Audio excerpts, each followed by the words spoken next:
Jim Bowie, Jim Bowie, he was a bold adventuring man. Jim Bowie, battled for right with a powerful hand. His blade was tempered and so was he, indestructible steel was he. Jim Bowie, he was a fighter, a fearless and mighty adventuring man.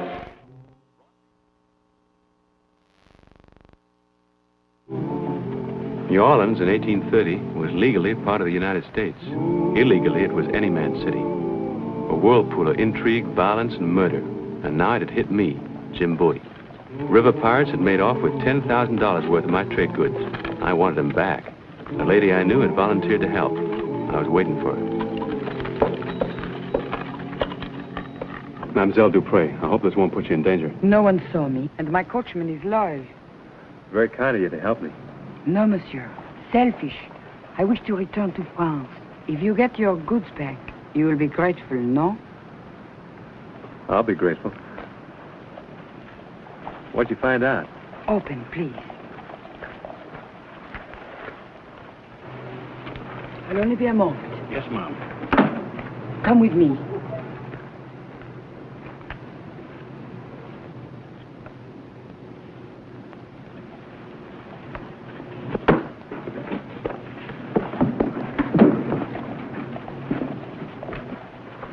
The man at the rear table.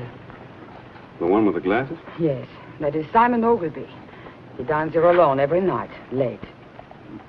He doesn't look much like a pirate. He is worse. A respectable lawyer for disrespectable men. Even advises them what to steal. You think he might lead me to the thieves? No, he would never lead you. You will have to find some way to gain his confidence. But it will have to be something clever. A man as well known as you.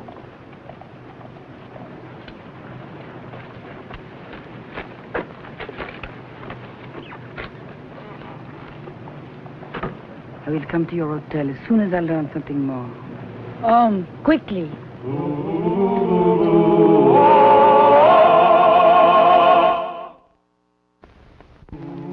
I acted quickly on the facts Madeleine Dupré had given me. That Ogilvy dined every night at the Barraterian, that he was nearsighted, and that he hated Lafitte. Jim. Why, Cousin Homer. Well, Monsieur Bellarme, this is my cousin, Reverend Wilkins. I'll meet you inside. I'll be right there, Joe. Jim, boy, I've been looking high and low for you. Called at your lodging 3 times today. Someone finally told me I might find you here at the theater. Yeah. Something I can do for you, cousin? We're in trouble, Jim. Bad trouble. Oh? My boys Matthew and Paul have run away from home. Well, that's not so bad. I did the same thing myself when I was 16. Yeah, but they didn't run off to make their own way like you did, Jim. They ran off to go filibustering in South America. And their mother hasn't heard a blessed word from them since they left home. Well, New Orleans is an exciting place. They've probably been too busy, you know what I mean? No, sir. Not my boys. If they haven't written their mother, something's happened to them. Something dreadful. Find them, Jim. Please, look for them. I don't know. Every time there's trouble in our family, Jim Bowie's got to saddle up and go help. Well, I'm sorry. This time, I'm going to help Jim Bowie for a change. I'm sorry, cousin. I'm busy. I understand, Jim. Look, why don't you go to the police? They can help you better than I can. I've been there, Jim. But I thank you for your kind advice. Goodbye, Jim. Goodbye, Homer.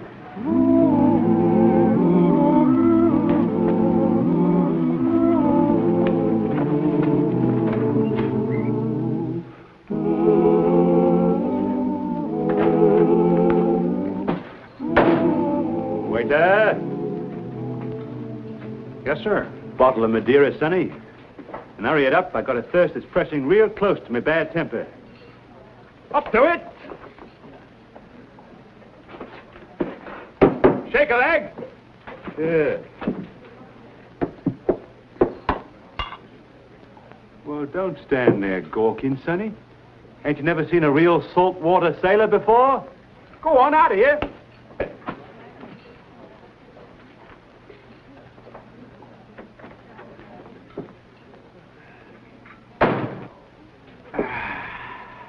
Captain Hawkins? That's what they call me, sir. Captain Hawkins, late of His Majesty's Royal Navy.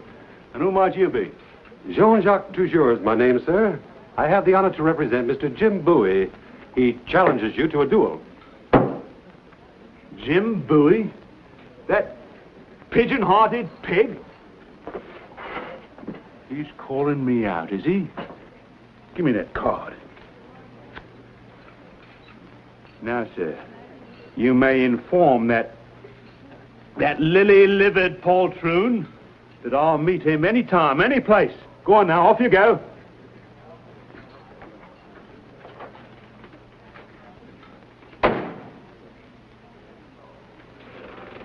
And who do you think you're staring at, Mighty? Well, I couldn't help overhearing, sir, and I want you to know that if you'd care to be seconded in this affair, I'd be proud to oblige.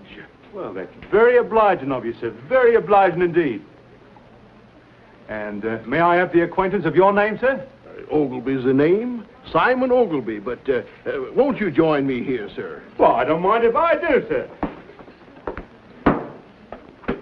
I have some knowledge of this scoundrel Bowie who challenged you, Captain. I should like you to know that I share your low esteem of him. Then let's drink to his ill health, sir, and his cowardly and trembling hand in tomorrow's engagement.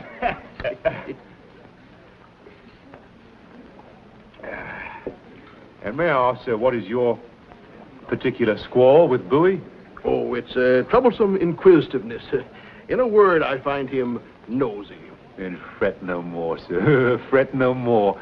Tomorrow he will be engaged and scuttled. And may I add that if you bring about the extinction of Mr. Bowie on the morrow, certain advantages may come your way. Tell me more, sir. Tell me more. I know more about you than you realize, Captain. I've been following your activities in and around New Orleans for the last week or two. Oh, you have you, sir? And what did you find out about me? My, you are inquisitive, aren't you? It seems that both you and Mr. Bowie share that flaw in character, along with an interest in a certain Mademoiselle Dupree. Do you feel that it's hot in here, Captain?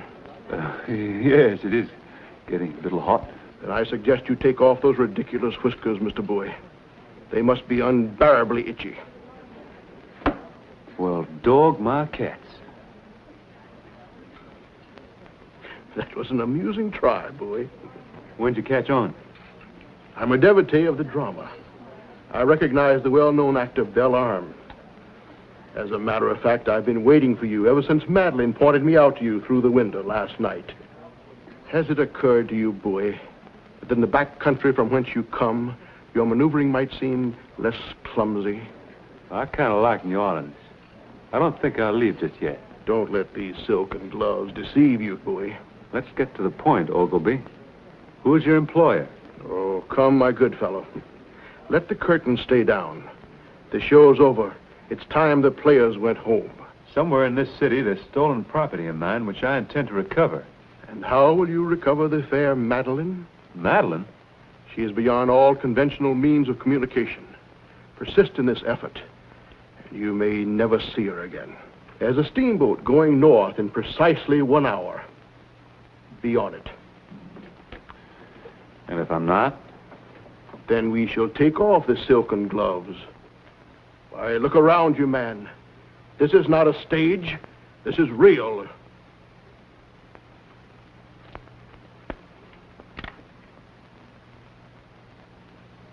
Could my carriage drive you to the steamboat wharf?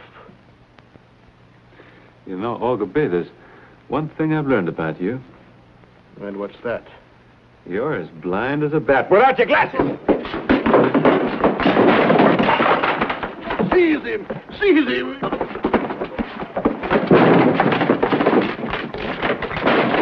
Howdy, took you less than carving?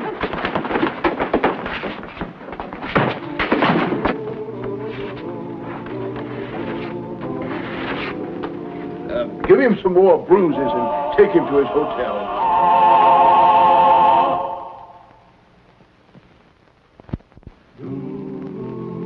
The 3 or 4 days following that merciless beating were a blur to me. A week later, I was able to sit up and take stock of my misfortunes, and also a little food. My talented friend Belle Arm was on hand to help me, and to help himself.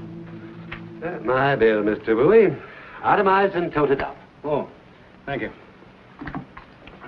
To rental and ruination of pirate costume, complete with beard, mustache, and eye patch, $20. Use a 3-minute playlet entitled Invitation to the Duello, $15. Acting services of undersigned in said playlet and instruction in Cockney accent, $25. Total, $65. Are you sure you included everything? Well, there's no charge for the personal risk I incurred. You got out of there well before the roof caved in. Oh, I left precisely on cue. You certainly did. Well, hand me my pouch. It's on the dresser.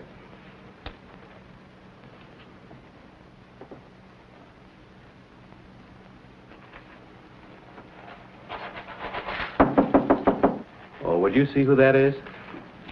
Or will there be an extra charge? A lady. A young lady? No, a character woman. Mama. Hey, Mama, when did you... Who are you? Jean-Jacques Ballarme, tragedian, at your service, madame. Well, take your service someplace else. What's going to happen here is a family matter and strictly private. Invitation to the duello.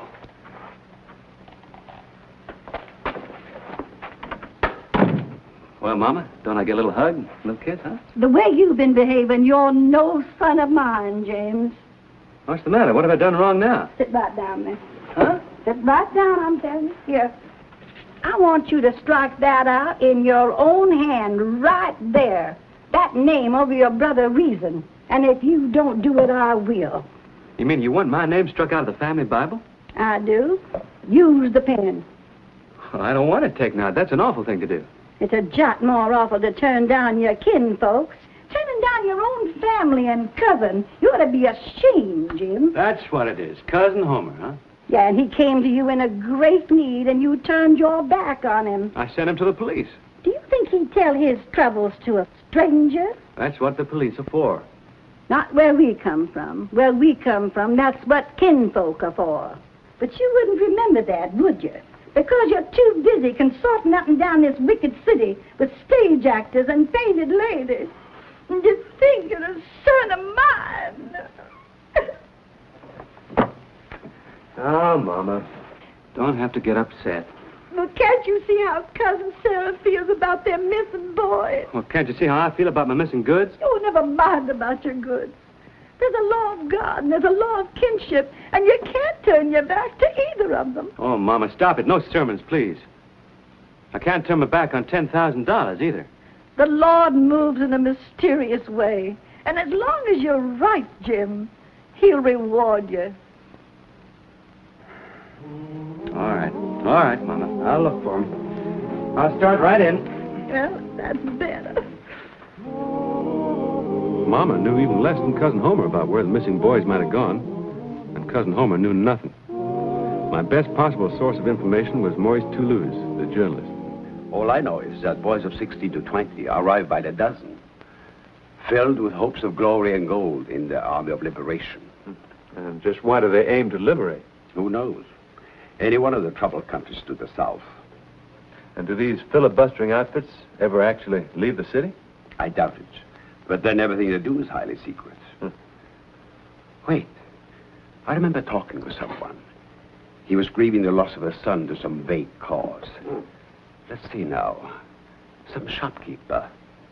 Yes, the apothecary. Charpentier in Canal Street.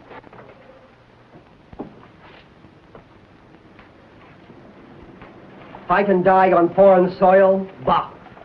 My son's body was found in the bayou, upriver, not 5 miles from here. Just turned 17 he was. Too young to die. An accident, the lieutenant said, on training maneuvers. Lieutenant? What lieutenant? Maduro, the officer of conscription. A Spaniard, formerly a pirate, they tell me. You know where I can find him? Yes, at the Au Col Bleu on the waterfront. I wouldn't go there if I were you, though. Au Col Bleu on the waterfront. Hurry.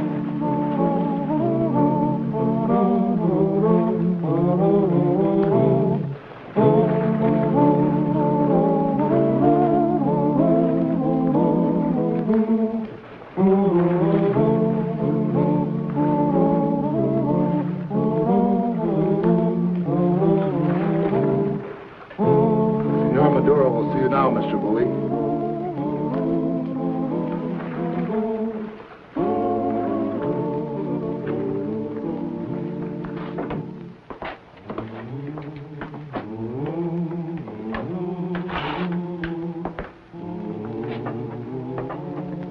Here's your man, Capitan. Well, Jouvin. And Mr. Ogilvy. Quite a family reunion. You will be more comfortable without your weapon, monsieur. I have had reason to respect that knife. Oh, have you met Marcel, monsieur? To his intimates, he is better known as the Butcher of Barbados. So you must not let his air of gentility deceive you. He also is a formidable man with knives. Oh, but enough of the pleasantries, monsieur. You have come here for business. No. But after seeing some of my stolen goods and your wharf, we might as well put business on the agenda. This is regrettable, Bowie. You should have taken my advice. Funny thing is, it was someone else's advice that brought me here. I had nothing to do with stolen goods. I'm looking for 2 missing cousins of mine who might have been recruited by a man named Maduro. You have reason to believe that they are among our conscripts? The trail seems to lead this way. Their names, please. Paul and Matthew Wilkins. Oh, I know them quite well, monsieur. High-spirited young men. In fact, much too high-spirited. We have had to discipline them. Yeah? To train our recruits for military service in foreign lands, we try to give them practical experience here, along the river. You mean like robbing barges and flatboats? Collecting supplies for our compatriots to the south. Unfortunately, some of them object. Your cousins have been very stubborn, very persistent in hanging on to such awkward virtues as honesty, morality. I can imagine they would be quite stubborn that way, being sons of a preacher. Can I see them? Marcel, take Monsieur Bowie to the disciplinary barracks. Oui, Monsieur Captain. A most pleasant visit with your cousins, monsieur. Thanks, General.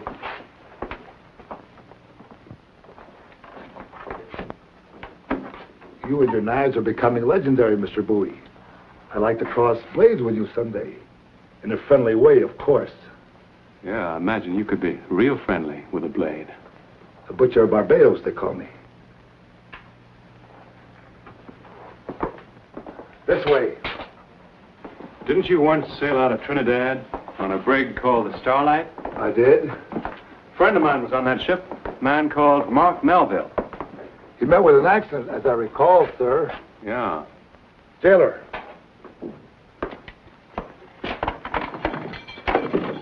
You'll find your cousins in there. Hey! You stupid American clod. Cousin Jim! What are you doing here? Looking for you two.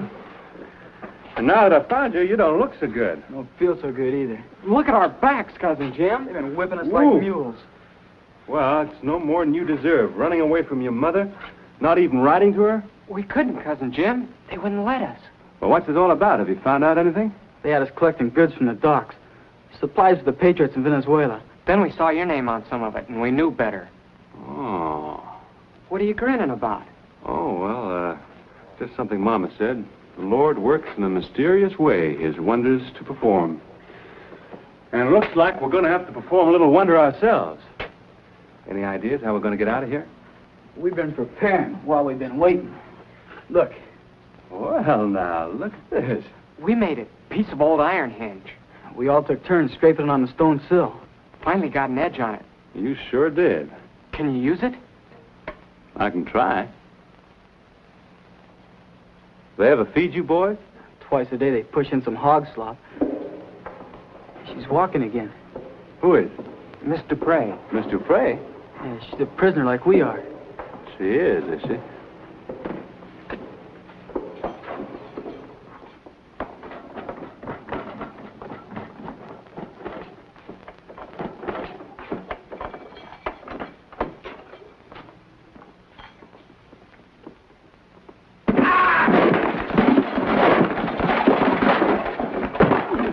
Give me the keys. Get back! Get back!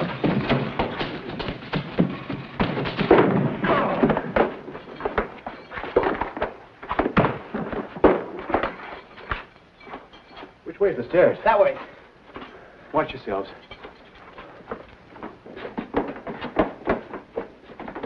Look out!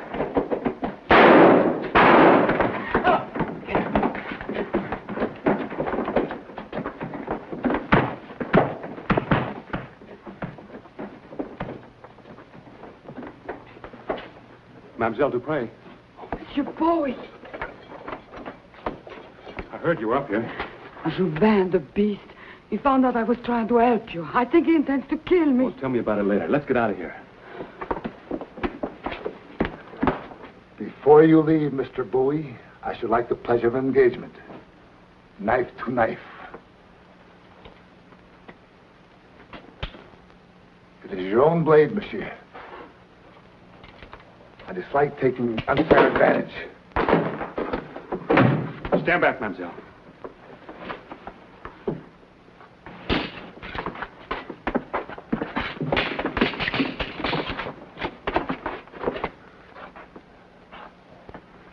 I knew the second mate on that ship. It was no accident to kill Mark Melville. He got a knife in the back. Yes, American, this one. It was the ninth notch. You see, I have a reputation, too. You will be the 10th and most famous of all my victims. Keep bragging, Butcher.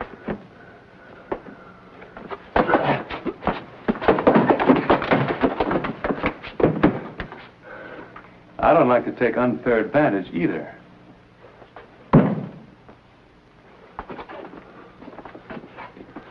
That was stupid of you, American.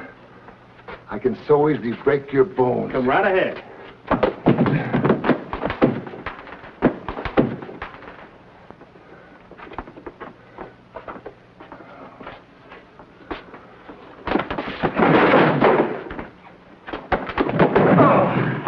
Get your things. Wait a minute. I promised you I'd be grateful. You said your heart's desire was to return to France, isn't it? It was.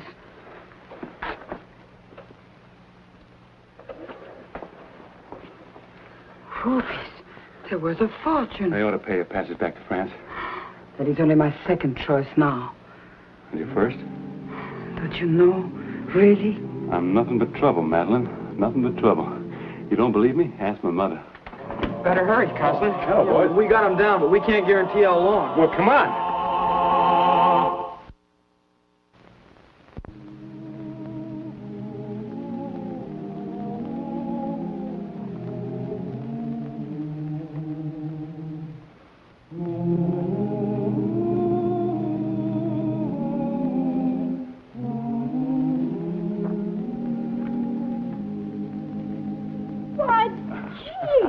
Hello, Mama. Just a minute. Did you find Cousin Homer's boys? Yes, I did. They're home safe and sound. I just came from there. Oh, the Lord be praised. I knew you could do it, Jim. Oh, you did, huh? I see you didn't take my name out of the Bible. Oh, sure. You knew I couldn't do that. No, I didn't. I wasn't sure. You can be pretty ornery sometimes. Are you all right? Yes, I am. We broke up that gang of river pirates, and their leaders are in jail. And your $10,000, did you get it back? Well, most of it. I lost around 1,000, I'd say. But it was worth it. I learned 2 lessons on this trip. What lessons? Well, first, you were right, Mama. The Lord does move in a mysterious way his wonders to perform. And second, there isn't an actress in New Orleans as pretty as you. Why, Jim. And here's the star of our show, Scott Forbes. Hello, everyone. Hope you enjoyed tonight's show. And we'll be with us again next week for another exciting adventure in the life of Jim Bowie. Jim Bowie, Jim Bowie, he was a bold adventuring man. Jim Bowie, battled for right with a powerful hand. His blade was tempered and so was he. Indestructible steel was he. Jim Bowie, He was a fighter, a fearless and mighty adventuring man. He roamed the wilderness unafraid, from Natchez to Rio Grande. With all the might of his gleaming blade, he fought for the rights of man. Jim Bowie, Jim Bowie, he was a fighter, a fearless and mighty adventuring man.